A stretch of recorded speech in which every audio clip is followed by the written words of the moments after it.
Mesdames et messieurs, il est 12 heures. Bienvenue dans le 13 heures. À la une de l'actualité, c'est l'hommage rendu hier jeudi par la nation entière à l'ancien Premier ministre Charles Konan Banny, ancien gouverneur de la BCEAO. L'homme d'État est décédé de Covid il y a près d'un mois en France. Le chef de l'État, le Premier ministre, les membres du gouvernement et autres présidents d'institutions, tous tenus à lui dire adieu, à lui dire grand merci. La ministre Candia Camara est à Rome, en Italie, pour une visite de travail. Elle a signé hier un accord avec le gouvernement italien pour la lutte contre l'immigration clandestine et la traite des humains. 4 postes frontières terrestres seront donc construits en Côte d'Ivoire dans le cadre de cette lutte. La liberté de la presse, jamais sacrée jusqu'à présent, figurait parmi les favoris pour cette année. Le prix Nobel de la paix est attribué à 2 journalistes. Il a été décerné à Maria Ressa et Dimitri Muratov pour leurs efforts en faveur de la liberté d'expression aux Philippines et en Russie. Le prix, une médaille d'or, un diplôme et environ 650 millions de francs CFA. C'est un hommage national, une reconnaissance nationale, une gratitude nationale à l'endroit de Charles Konan Banny, l'ancien Premier ministre décédé de Covid le 10 septembre dernier en France. La cérémonie qui a eu lieu dans l'enceinte de la primature au plateau en présence du président Alassane Ouattara, un adieu national à un grand serviteur de l'État. Le témoignage de Viviane Haïm. C'est au soir du 10 septembre dernier que la nouvelle est tombée, tel un couperet, laissant la Côte d'Ivoire dans la stupeur. Charles Konan Banny est décédé à l'hôpital américain de Paris, où il était soigné de la Covid-19.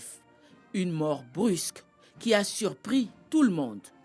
Ex-premier ministre de la République de Côte d'Ivoire de 2005 à 2007. Ex-président de la commission Dialogue Vérité et Réconciliation de la Côte d'Ivoire de 2011 à 2014. Candidat à l'élection présidentielle d'octobre 2015, Charles Konan Banny fut aussi, avant son entrée en politique, gouverneur de la BCEAO, poste qu'il a occupé pendant 15 ans. C'est donc crédité d'un riche parcours qu'il s'est éteint ce 10 septembre 2021 à l'âge de 79 ans. La nation reconnaissante au grand serviteur de l'État qu'il a été lui a rendu l'hommage national ce jeudi 7 octobre dans l'enceinte de la primature où il a exercé. Il fut le 5e Premier ministre de la République de Côte d'Ivoire. Présents, les grands symboles de l'État, le drapeau national, le président de la République Alassane Ouattara, les grandes institutions de la République, le gouvernement, le corps diplomatique. Associé à cet hommage national, la famille de l'illustre disparu, son épouse, ses enfants, ses amis et anciens collaborateurs. Un grand portrait de l'ex-premier ministre symbolisait sa dépouille. Le président de la République en tête s'est incliné devant sa mémoire, suivi par le premier ministre chef du gouvernement et par les présidents et représentants des grandes institutions de la République. Un témoignage et une oraison funèbre sont venus rappeler les qualités et la contribution de Charles Konan Banny au rayonnement de l'État de Côte d'Ivoire qu'il a servi. Le Premier ministre Charles Konan Banny a été un homme de courage, un homme de principe, un homme de devoir et un homme de rassemblement. Un homme de courage. Le courage, nous le savons, c'est la force, la fermeté et le zèle avec lesquels l'on entreprend des tâches difficiles, où l'on affronte le danger ou la souffrance. Il fallait du courage pour accepter la fonction de Premier ministre en 2005. Et il fallait encore plus de courage pour l'exercer dans une atmosphère extrêmement tendue et de méfiance généralisée. Un homme de principe. Un homme de principe est un homme dont la vie est gouvernée par les principes, c'est-à-dire par des convictions d'ordre moral. L'on dit aussi qu'un homme de principe est un homme de caractère, un homme qui, ayant de fortes convictions, s'efforce avec fermeté et persévérance d'y conformer sa conduite, quel que soit ce que cela peut lui coûter. Charles Konan Banny faisait partie des hommes de ce type. L'amour et le respect de ces principes, et je signale cela seulement à titre illustratif, l'ont amené en 2006 à démissionner de son poste de Premier ministre lorsqu'est survenu ce qu'il est convenu d'appeler le scandale des déchets toxiques, ayant estimé en conscience avoir failli à l'un de ses devoirs, qui était celui de protéger la santé des Ivoiriens. Cette démission, il est vrai, a été diversement interprétée, mais laissons cela au jugement de l'histoire. Je salue, au nom de Monsieur le Président de la République et de la nation tout entière, le Premier ministre Charles Konan Banny, qui, à un moment délicat de l'histoire de notre pays, a fait don de soi à son pays. Excellence, Monsieur le Président de la République, si la Côte d'Ivoire, digne dans la douleur, pleure un de ses illustres fils, vous, Excellence, vous pleurez un frère, vous pleurez un de vos compagnons, compagnon avec lequel vous avez parcouru une bonne partie de votre vie professionnelle, pour ne pas dire de votre vie. En effet, économistes vous deux, vous avez ensemble écrit des pages glorieuses de la vie de la BCEAO. Nous qui, à vos côtés, avons eu la chance de vivre ce pan de l'histoire, avons vécu votre complicité avec l'illustre défunt. Nous avons, en effet, souvenance de la relation de confiance mutuelle que vous avez entretenue avec le défunt Premier ministre. Ainsi, quand le président Félix Houphouët-Boigny vous a fait appel au chevet de la Côte d'Ivoire en qualité de président du comité interministériel, puis de Premier ministre, c'est lui, Charles Konan Banny, que vous avez proposé pour vous succéder en qualité de gouverneur de la BCEAO.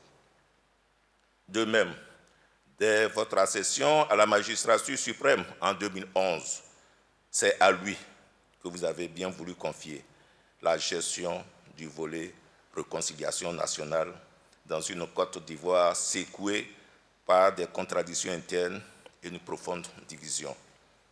Excellence, Monsieur le Président de la République, Mesdames et Messieurs, la douleur est grande, le chagrin immense, la perte énorme, parce que nous venons de perdre, avec le Premier ministre Charles Konan Banny, un grand homme d'État aux compétences professionnelles avérées et reconnues de tous. Puis l'instant solennel de la sonnerie aux morts.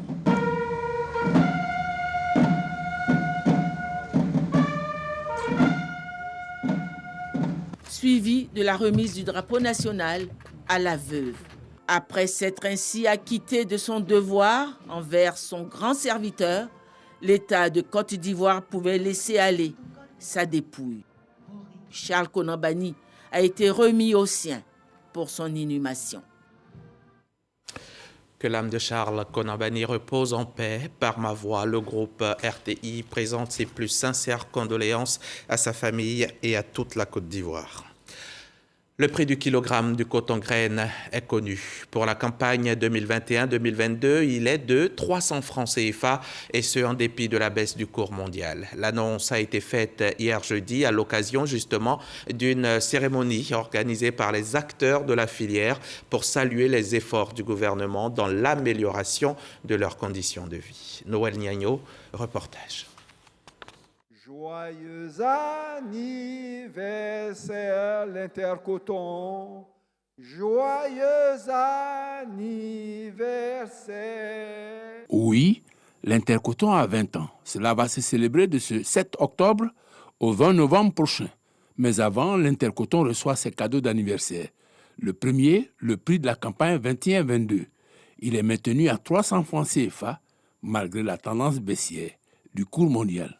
300 francs CFA le kilo de coton graine.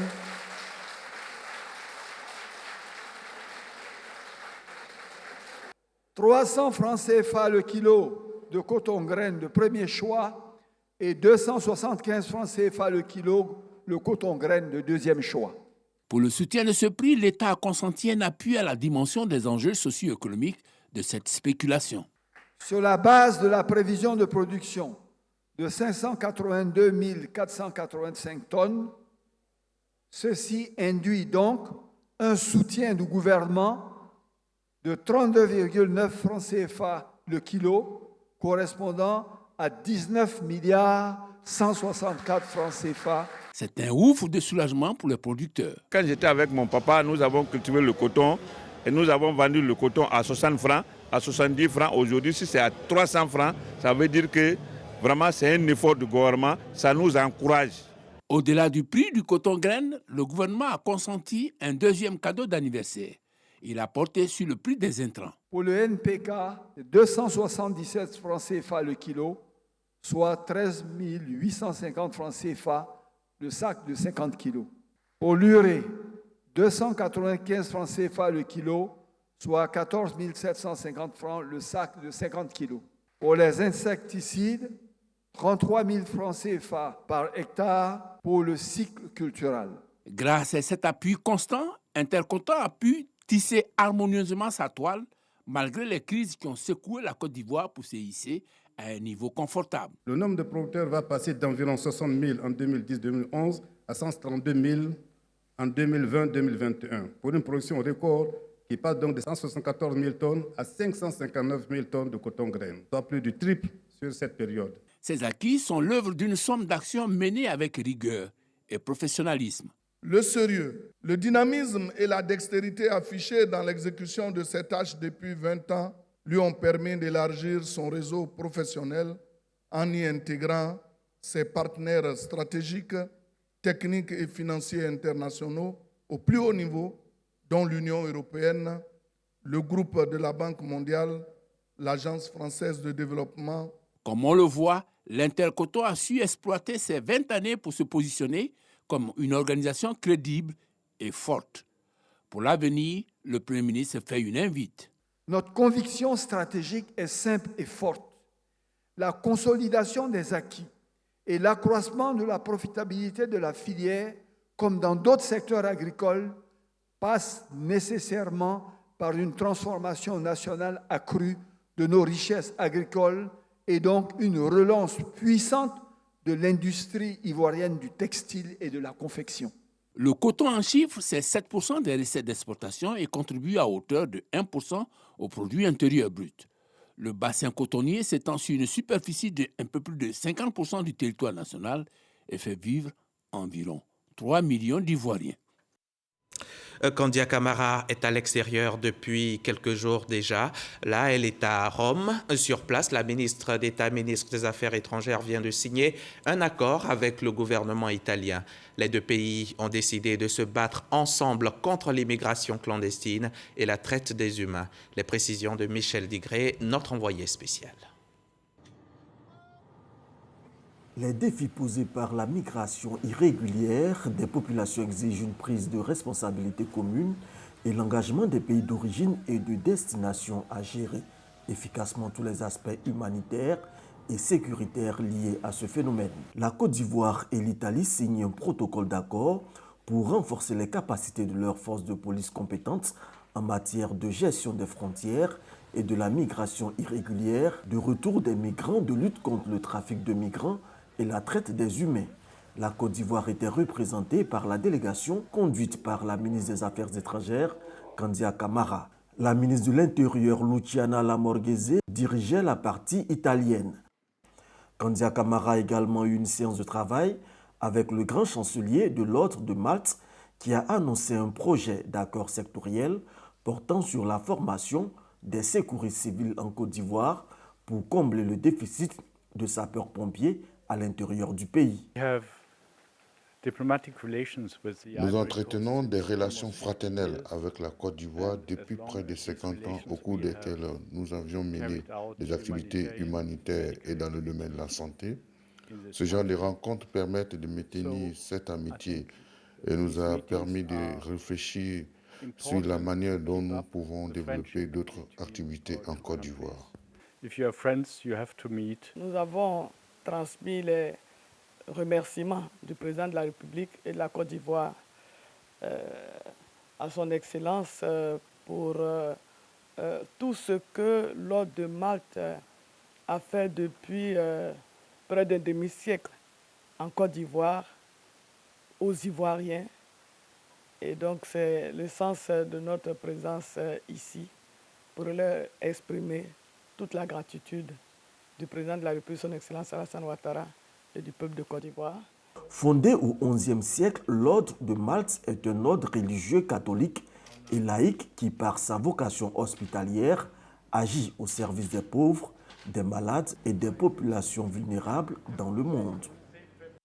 AVSI est justement une ONG italienne présente en Côte d'Ivoire depuis plusieurs années déjà. Son champ d'activité, c'est la protection de l'enfant. Elle vient même de lancer un nouveau projet qui vise à renforcer les capacités des travailleurs sociaux, des communautés et des familles sur la question. À terme, ce sont plus de 300 enfants vivant avec un handicap qui bénéficieront de familles d'accueil. On en saura plus avec Sephora Zegui dans nos prochains journaux. On en vient maintenant à cette visite terrain de Thomas Camara. Le ministre des Mines, du Pétrole et de l'Énergie a visité le chantier du projet dénommé Nouveau consommateur Azito 5 et Cyprel 4. C'est un projet qui consiste à accroître les capacités de fourniture en gaz en vue de satisfaire les besoins en gaz pour la production d'électricité. Une première phase des travaux est déjà achevée. C'est ce que nous dit Jean-Louis Gbangbo.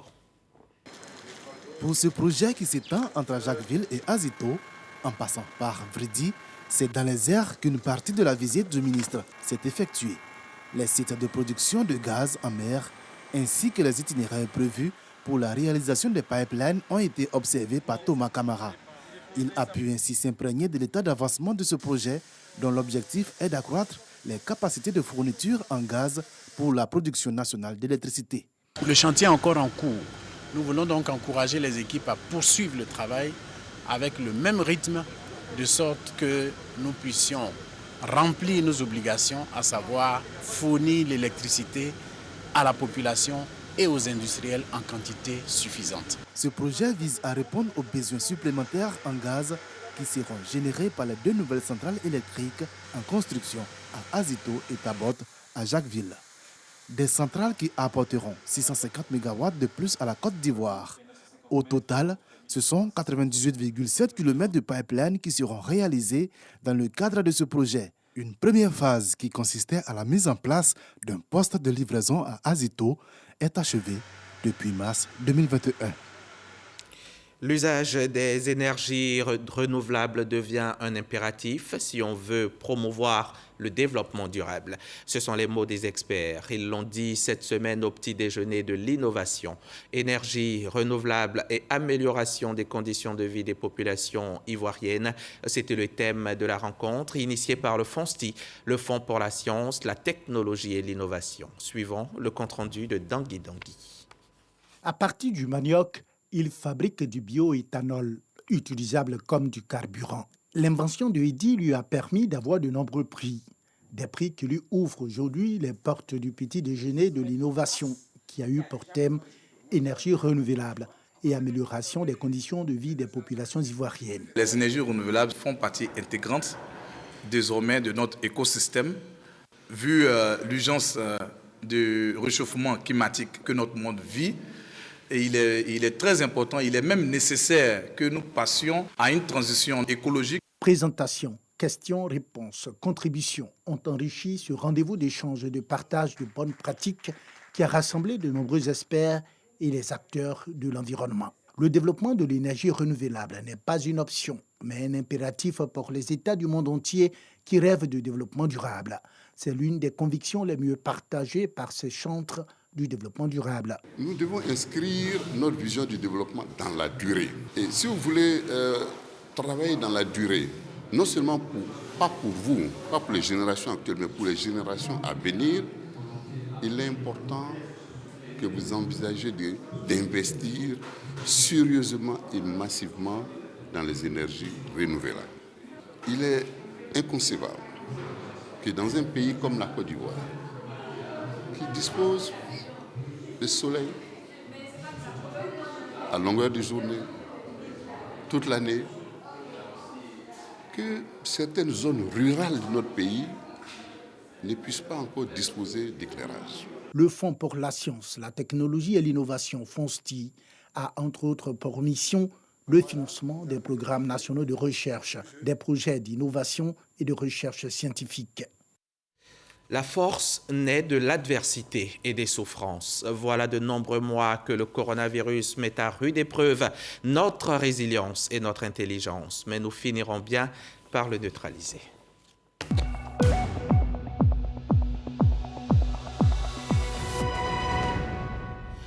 En attendant, le virus continue de mener les débats. Il nous désoriente, il nous malmène, il nous tue.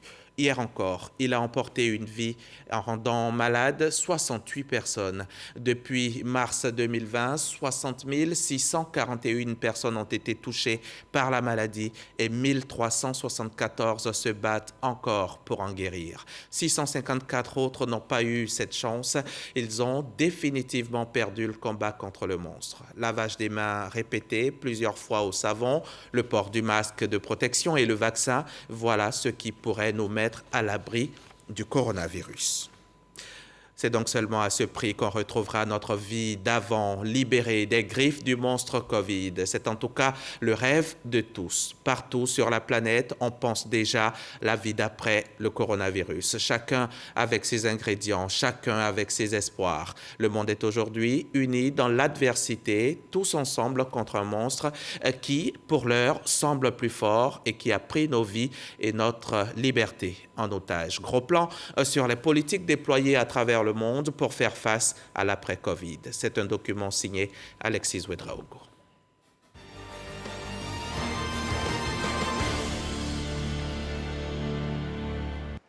En 24 heures mercredi, la Russie enregistre plus de 900 morts de la Covid-19.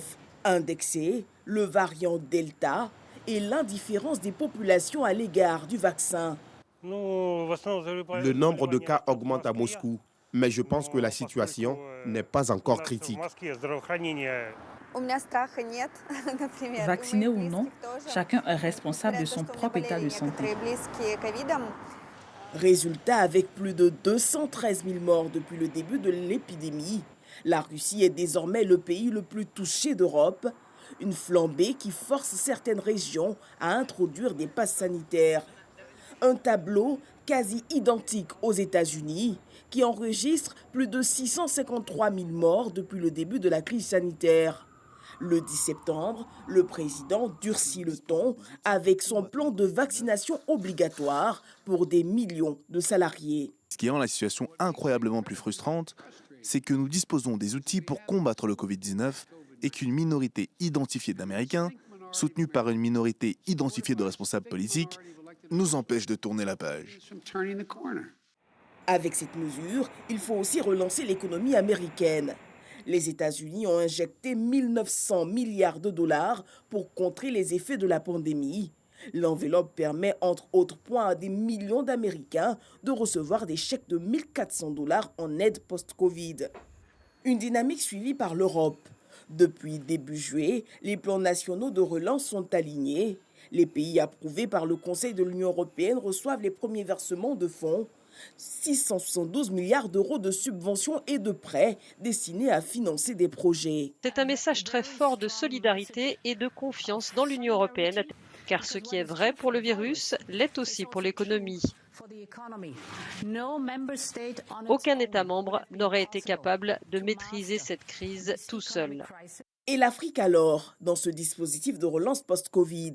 Le 1er octobre dernier, à la faveur de la conférence sur les politiques mondiales à Abu Dhabi, l'Afrique se faisait entendre. On a eu 10 fois moins de mortalité en Afrique qu'en Europe. Personne ne pensait ça. Et même aujourd'hui, où la situation est plus grave que de certaines manières qu'il y a 6 mois, on est encore en deçà de la plupart des pays en termes de mortalité. Bon. Donc ça, on a étonné le monde, si vous voulez. Mais comme les matières premières minérales ont cessé d'être achetées, on a eu des baisses de prix très très fortes. Et donc on a été plus affecté dans l'économie sur le prix du cuivre, sur le prix du fer, sur le prix du pétrole qu'on aurait dû l'être normalement. Héritière de la crise économique liée à la pandémie, l'Afrique doit faire plus pour redresser la barre, une situation qui nécessite un appui important. Avec seulement 6,5% des habitants d'Afrique ayant reçu au moins une dose de vaccin à ce jour, contre plus de 55% en Europe et en Amérique. Il faudra faire plus et plus vite pour atteindre le taux de couverture vaccinale défini par le Centre africain de contrôle et de prévention des maladies entre 60 et 70% de la population à la mi-2022, au risque de voir apparaître et se diffuser de nouveaux variants pouvant conduire in fine à un échappement vaccinal préjudiciable pour tous. Un appel soutenu début avril par l'OMS qui invite à la solidarité. Nous devons continuer à plaider pour la solidarité mondiale parce que le virus ne sera pas vaincu dans un monde qui est divisé. Il nous faut partager tout ce que nous avons afin de pouvoir de repousser ce virus. Et le partage ou le soutien mutuel, ce n'est pas de la charité. C'est en fait dans le meilleur intérêt de chaque pays. Aux côtés de l'OMS, le FMI, avec une recette toute tracée, augmenter les impôts des plus riches et des entreprises ayant fait des bénéfices importants durant la pandémie pour soutenir les plus vulnérables. Aussi convenu, la prolongation du moratoire sur les paiements des intérêts de la dette pour les pays les plus pauvres. Comme indiqué par le G20, aujourd'hui nous proposons une nouvelle allocation de droits de tirage spéciaux pour compléter les réserves officielles des pays membres de 650 milliards de dollars. Cela contribuera à répondre aux besoins mondiaux à long terme en matière d'actifs de réserve et à fournir un apport substantiel de liquidité à tous nos membres, en particulier les vulnérables. Solidarité, le mot-clé au final, la panacée à cette crise mondiale de la Covid-19. Le monde de l'après-Covid, c'est un reportage signé Alexis Ouedraogo à revoir sur RTI Mobile et sur rti.ci. On parle aussi sécurité routière dans cette édition, la sécurité par le civisme sur les routes. Dans son grand projet de lutte contre la fraude dans le processus de délivrance du permis de conduire, le ministère des Transports vient d'initier une formation des moniteurs d'auto-école. Ils sont plus de 500 à renforcer leur capacité sur la digitalisation des examens du permis de conduire. Reportage Jenna Babini dans un commentaire de Jenna Tobé. C'est une innovation majeure dans la formation au code de la route et à la conduite automobile, l'introduction du digital dans le cours dispensés dans les auto-écoles. On voulait quand même un programme d'enseignement commun en Côte d'Ivoire. On l'a aujourd'hui, on est fiers de ce produit aujourd'hui. Comme la Côte d'Ivoire elle est grande, il y a plusieurs langues, on va aller doucement pour que le produit puisse prendre. Monsieur vient de chez lui sans connaître l'informatique. Il arrive à l'auto-école, on le met sur un plateau informatique. Mais il est perdu. Où se trouve tout individu qui aspire à un permis de conduire, il va falloir qu'il apprenne à connaître d'abord l'informatique. L'ordinateur devient un support pédagogique et didactique que doivent s'approprier les enseignants formateurs que sont les moniteurs d'auto-école. Les choses évoluent, donc il faut aussi que l'auto-école puisse évoluer aussi. Il faut que vraiment ce soit vraiment suivi et qu'à tout moment, on ait encore des formations pour pouvoir améliorer le système encore. On est prêt à s'équiper. Puisqu'on veut avancer, on veut évoluer. Je pense que le ministère va nous accompagner, va nous aider à mieux s'équiper. Le processus d'obtention du permis de conduire reste le même, à la seule différence que le candidat est face à un ordinateur sous la supervision du moniteur. L'outil informatique offre une plateforme flexible et adaptée à l'environnement qui vient améliorer la délivrance du permis de conduire. Si je passe un permis de catégorie B, je n'aurai pas le même examen que celui qui passe un permis de catégorie BCDE. Mais c'est de façon nationale. C'est la machine qui vous envoie la question, ce n'est pas un individu. Donc la question va défiler sous forme de QCM dans un ordre qui est aléatoire et qui est différent d'un candidat à un autre. Chacun a son rythme, mais il y a un timing qui est défini pour tout le monde. Donc à la fin, le résultat s'affiche devant vous. Donc vous savez vous-même si vous êtes apte ou bien inapte. Il n'y a aucune intervention humaine dans ce processus d'évaluation. Il a la possibilité de sélectionner la langue. Par défaut, c'est le français. Sinon, vous avez la possibilité de défiler, choisir entre le BT, le baoulé et puis le malinké. Aujourd'hui, on est en train de basculer dans le système de digitalisation qui fera en sorte qu'il y ait une transparence autour des examens, mais surtout de la rigueur dans l'évaluation des différents candidats. Abidjan abrite la phase pilote du projet de digitalisation des auto-écoles. Les localités de Boaké et d'Aloa vont recevoir les 2 prochaines cohortes. La réforme du permis de conduire annoncée par le ministère des Transports est en marche. Je vous l'ai dit en titre, le prix Nobel de la paix a été attribué ce vendredi à 2 journalistes, la Philippine Maria Ressa et le Russe Dimitri Muratov, pour leur combat courageux pour la liberté d'expression dans leurs pays respectifs. Maria Ressa et Dimitri Muratov sont les représentants de tous les journalistes qui défendent cet idéal dans un monde où la démocratie et la liberté de la presse sont confrontées à des conditions de plus en plus défavorables. Clin d'œil spécial à tous les Ivoiriens, à tous les journalistes ivoiriens qui se battent au quotidien pour défendre la liberté de la presse. Dans le cadre des éliminatoires de la Coupe du monde de football 2022 organisée dans la zone Afrique, la Côte d'Ivoire affronte le Malawi ce vendredi sous le coup de 13h, suivi des matchs Angola-Gabon et Cameroun-Mozambique. Ces éliminatoires mettent aux prises les sélections nationales du continent afin de désigner 5 équipes qui seront qualifiées pour la Coupe du monde de football 2022 qui sera organisée au Qatar. Bonne chance à nos pachydermes, vous êtes les meilleurs. Et sur l'info, les meilleurs, c'est nous, RTI 1. Merci de votre fidélité, merci surtout de votre confiance. Je vous retrouve à demain, même heure, même lieu.